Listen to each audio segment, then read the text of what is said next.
Hey, good day to you. This is Todd. I'm just a regular dude walking in the Word. Hey, we're going through a Passion Week here, 2022, and today is Wednesday. If you have been following with us, we've talked about Palm Sunday on Sunday, and we will end with Easter next Sunday, this coming Sunday, just a few days away here. We also talked about what would have happened on Monday, the fig tree being cursed, and then also yesterday we talked about spring cleaning, where Jesus cleansed the temple. Those events would have happened on Monday. This event here that I'm going to be reading from, it's taken from Mark 12, verses 28 to 34. And that is where Jesus is talking about the greatest commandment.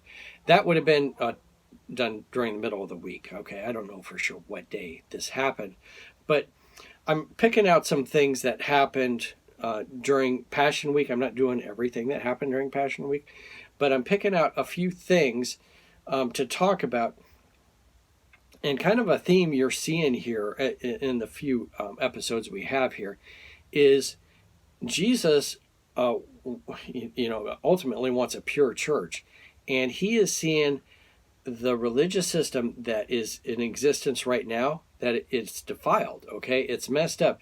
They're doing things in the temple they shouldn't be doing, and he uses the illustration of the fig tree, showing that these are religious people, but they don't have the fruit to back it up, what they're saying.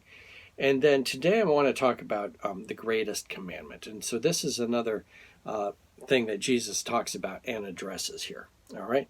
So let's read today from Mark 12, verses 28 to 34. So follow along in your Bibles if you have them. It says, one of the teachers of the law came and heard them debating.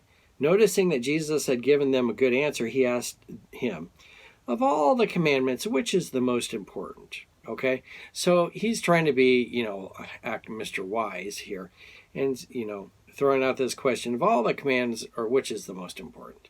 He's referring to the 10 commandments, but then he's probably thinking there's other commands that the Jewish leaders have stuck in there too. And which is the most important, he says.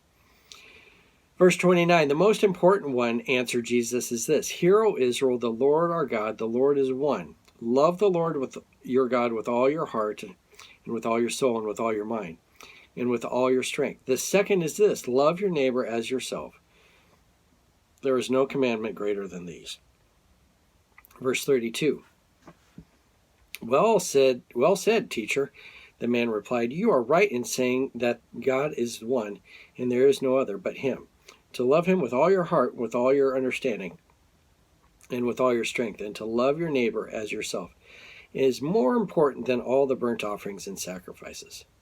When Jesus saw that he had answered wisely, he said to him, you are not far from the kingdom of God. And from then on, no one dared ask him any more questions. Okay, that put an end to it, him answering that question.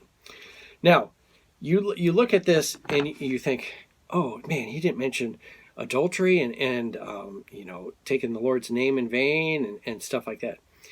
Now, if you look at these commandments, you can look at the 10 commandments. And the first of those 10 commandments is our relationship with God. Okay?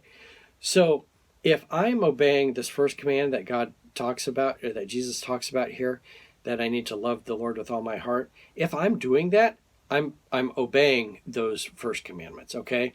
I'm honoring the Sabbath. I'm not taking God's name in vain. I'm not having idols, okay?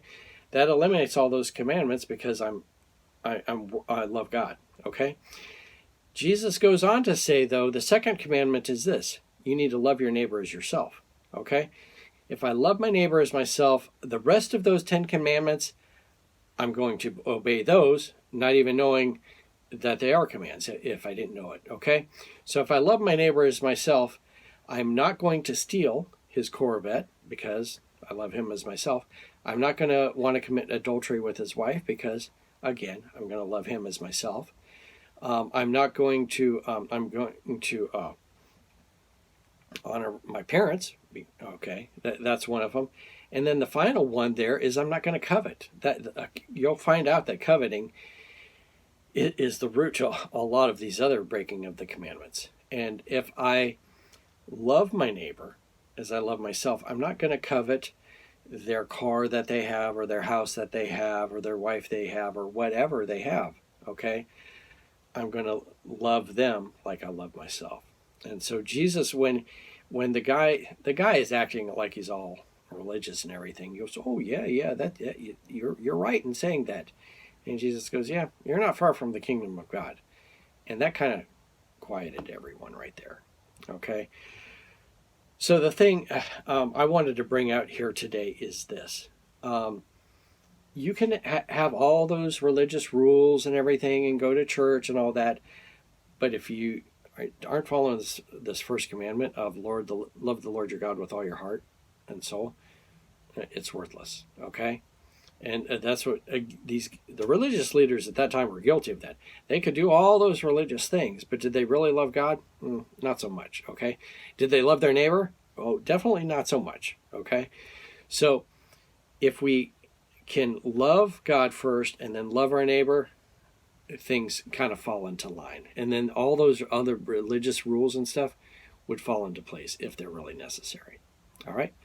Thank you for watching. I'm a regular dude walking in the Word, and I look forward to seeing you tomorrow as we continue our journey through Passion Week 2022. Lord's blessing. I'll see you then.